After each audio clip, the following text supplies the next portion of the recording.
Veja nesse vídeo tudo sobre o trekking nos Lençóis Maranhenses. Agende o seu passeio. Solta o VT.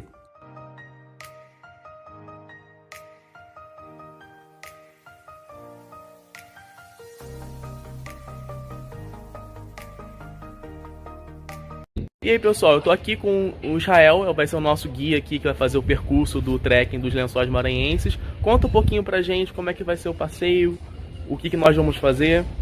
Bom, a gente vai começar fazendo o passeio do Rio Preguiça, certo? Que é esse rio que tá aqui atrás. Esse aqui.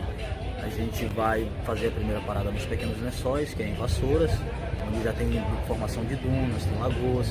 A atração principal são os macacos pregos. E logo em seguida vamos para Mandacaru, que é onde tem um dos faróis mais antigos do Brasil em atividade, que é o farol Preguiça, certo? Logo em seguida vamos para Caburé, que é uma península de areia que de um lado é o rio, onde vamos chegar. Você caminha 300 metros e está no Oceano Atlântico.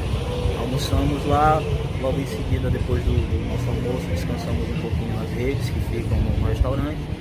Às 2h30 da tarde a gente vai sair para Atins, onde vai ter um carro nos esperando para fazer o transfer saindo de Atins até a foz do Rio Negro, onde a gente vai começar a nossa caminhada. E lá vamos caminhar por 10 quilômetros até o oásis de Baixa Grande, que é o primeiro oásis que vamos visitar. Ficamos na casa da Dona Dete, do seu Moacir. A gente vai jantar, provavelmente uma galinha caipira ou um peixe grelhado. Dorme nas redes com uma armação feita pelos nativos em volta da casa deles mesmo, certo? No dia seguinte a gente acorda às 4h30 da manhã para começar a caminhada para o segundo oásis, que é Queimada dos Britos. São 14 quilômetros que vamos fazer caminhando, são entre 4 horas e meia de caminhada, incluindo as paradas nas lagoas. Vamos parar na Lagoa da Vivi, Lagoa do Piadouro, certo? Da Lagoa do Piadouro, que é a última lagoa que a gente para quando vai para a Ponta do Piadouro, a gente vai caminhar por cerca de 40 minutos, 1 hora, até chegar na casa que vamos ficar. Vai definir de acordo com a demanda, são 23 famílias que tem em Queimada dos Britos. A gente vai ver aqui ficar melhor para a gente pernoitar no dia. Passamos o dia em Queimada, fazemos o pôr do sol nas dunas, na parte da tarde.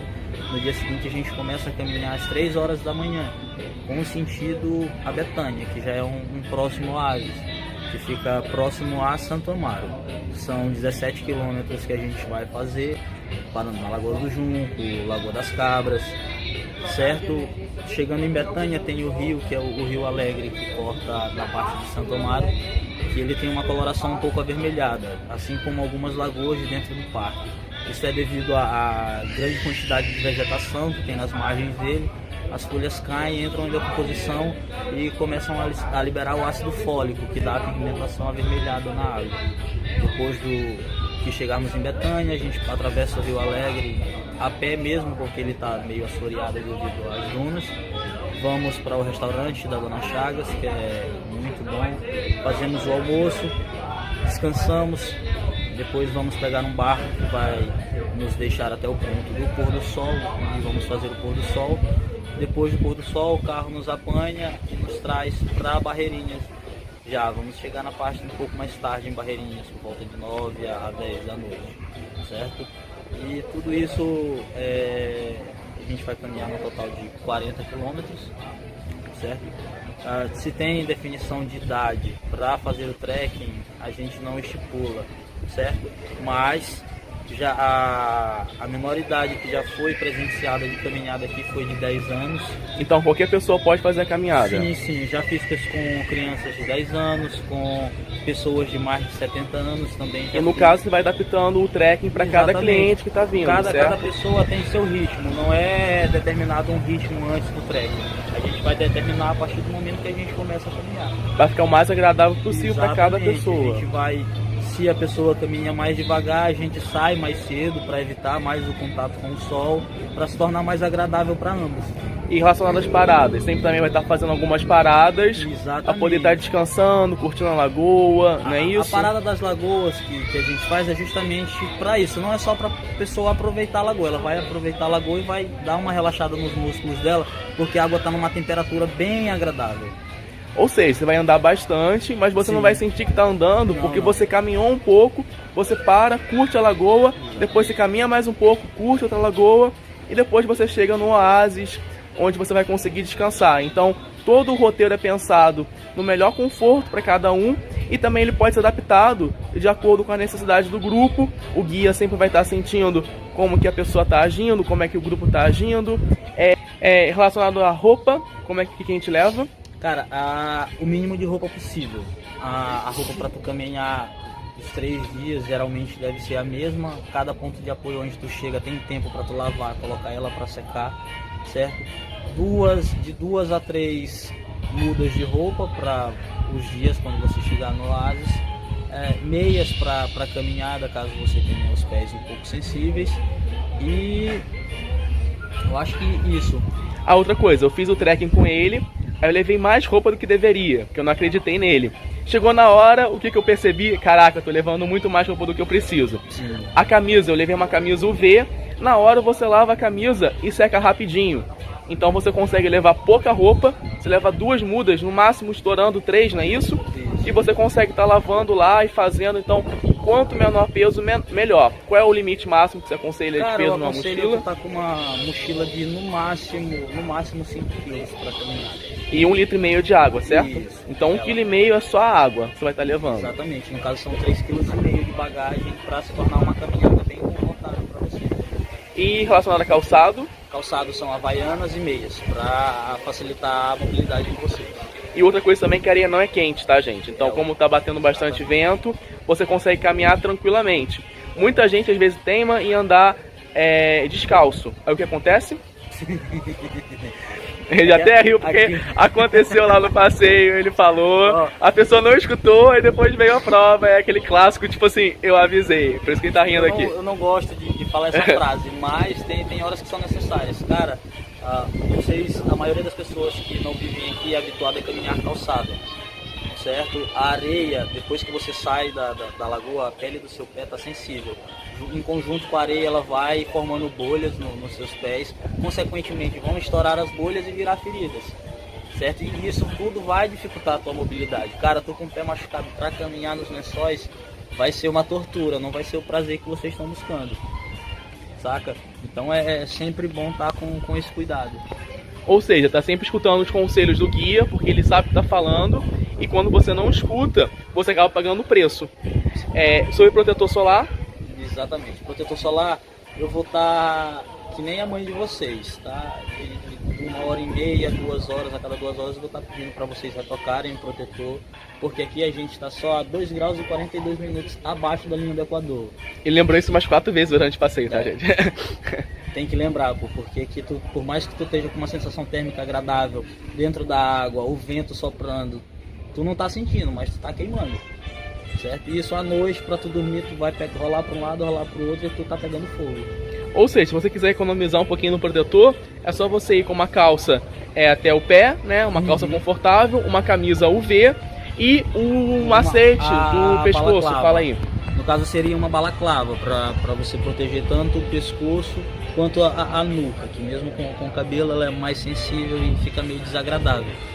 Colocou a balaclava, um boné e um óculos escuro, tá perfeito. Uma balaclava custa em média 20 a 50 reais, dependendo de onde você for comprar. E se você não quiser gastar dinheiro com isso, você pode colocar também uma canga. Uma canga também é eficiente. E você consegue usar a canga tanto no rolê, para você ficar lá na duna, quanto também no pescoço, não é isso? Exatamente, se transformar literalmente no árabe.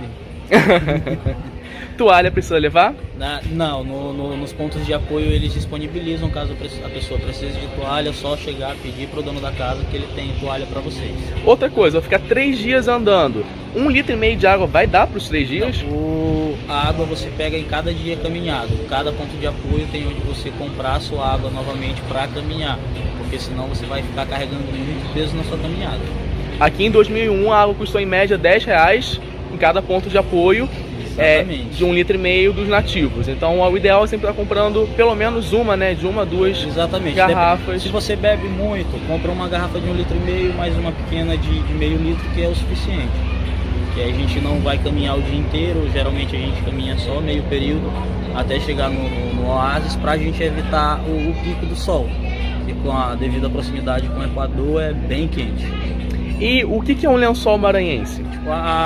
Batizaram lençóis maranhenses devido à formação das dunas. Na imagem aérea você vê a duna como se fosse um cobertor, uma pessoa dormindo embaixo. Elas estão numa angulação perfeita de 45 graus, a maioria delas, certo? Sempre para o mesmo lado, como se fossem vários lençóis, um do lado do outro. E sobre ali o mangue que estava me explicando durante o passeio, das ramificações, a formação também geográfica do local. O mangue, ele tem as raízes... Só para explicar aqui, durante o Rio Preguiça, a gente vai passar por um mangue. Então esse aqui atrás é o Rio Preguiça. Exato, aquilo ali atrás também é o mangue, com palmeiras como o Buriti e o Açaí. As raízes dele são divididas em 3, certo? São as raízes da base dele, que levam a irrigação para uma parte do caule dele e também das folhas. Tem as raízes secundárias, que estão na metade dele e levam a irrigação para a copa, para metade da copa.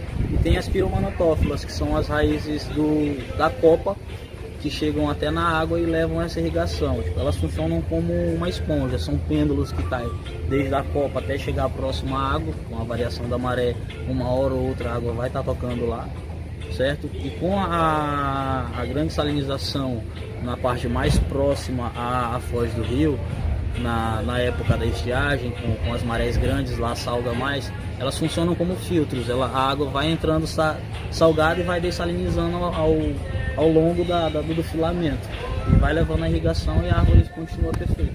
Então você vai conseguir ver todo esse processo ao vivo que você estuda na escola. Exatamente. Vai estar conseguindo aprender. Outra coisa também que você vai estar vendo durante o percurso, que tem lá em Atim, certo? Tem uma energia eólica, então você vai conseguir ver Caburé. Então tem ali a praia também no ponto de apoio Atins, que a gente ficou. Isso. Então em Atins você tem a praia, sabe o nome dela? Ali na verdade é a foz do rio. A foz do rio. Lá em Atins eles chamam de praia de Atins. É uma praia de água salgada formada pelo encontro do rio com o mar. Então você vai estar conseguindo ver o encontro do rio do mar. Você consegue tomar o banho de rio aqui, o banho de mar e no mesmo dia também o banho de lagoa. Exatamente.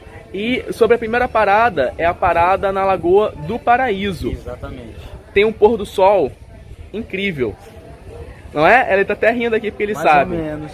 Porque é certinho no horizonte. Gente, foi tão bonito que eu não consegui tirar foto, que fiquei só na lagoa apreciando. Tá? Então vocês não vão ver foto aí, mas vale a pena você ir. O que mais a gente pode estar falando com o pessoal? De informação. Já falamos das lagoas, nascer do sol. Em relação à noite, muita gente tem dúvida se é frio. Gente, não é frio. Ele falou para levar casaco, eu pensei em levar, mas de fato não é frio, gente. Não precisa. De ser um deserto, é um deserto, mas a gente vai estar num oásis cercado de vegetação. A ventilação vai ficar super agradável na parte da noite, é tão tal que a gente faz uma fogueira, fica conversando. Todo mundo de trás de banho, nem precisa ter isso tudo não. A gente vai dar o lençol para vocês na hora que vocês forem dormir. Então não tem necessidade de colocar o peso de roupa de frio na mochila de vocês, tá bom? Outra coisa também que não precisa de tênis. Exatamente. Uma meia bem grossa de algodão e havaianas. Quando tava vindo pra cá, ele me viu de tênis. Aí ele falou assim, você vai de tênis? Aí eu, não pode não? Aí ele, não, bota um chinelo. Se quiser levar o tênis, você leva. Eu falei, não, o guia tá falando, não vai usar o tênis, eu não vou levar, né? E eu vi que era verdade. Se eu tivesse levado o tênis, eu ia carregar o tênis de mais, sei lá, 200, 300 gramas a mais na mochila, 3 dias, ia ficar chateado comigo mesmo. Ia começar 200 gramas, no final ia estar 20 quilos a mais na tua mochila. Que são 3 dias andando, né? Sim. Ou seja, você não precisa comprar nada pro trekking. Pro trekking você precisa de uma meia, traje de banho e uma roupa só. Sim. Então você não precisa comprar nenhum recurso para você estar fazendo atividade. Você pode passar, Alfredo, 45 quilômetros, 40 quilômetros, 3 dias andando. Gente, não é muita coisa, porque, como eu falei, vai ter várias paradas nas lagoas, e nessas paradas você está descansando. Então tem um ponto de apoio, tem um ponto também onde você almoça, você descansa. Então é tudo bem leve, bem tranquilo e bem fácil fazendo atividade. Sim, sim. E fora que é uma experiência única, né, na vida. Vocês vão chegar aqui e ter história para contar até os netos de vocês nascerem. Exatamente. Então tá aí uma oportunidade única que está fazendo aí, que é o trekking. Então você precisando estar realizando atividade, só você entrar em contato aqui no Instagram do Rolê das Trilhas, pode estar marcando aqui a atividade. E no próximo vídeo, que eu vou deixar o link em algum lugar por aqui, você vai conseguir ver todo o passeio. Então esse vídeo daqui é somente com um guia explicando como é a atividade, tá? E no próximo vídeo você vai ver todo o processo do trekking, toda a atividade. Vamos lá acompanhar? Só clicar aqui, próximo vídeo. Muito obrigado, Israel. Valeu, galera. E quando vocês vierem, vocês vão estar fazendo aí com ele também esse trek.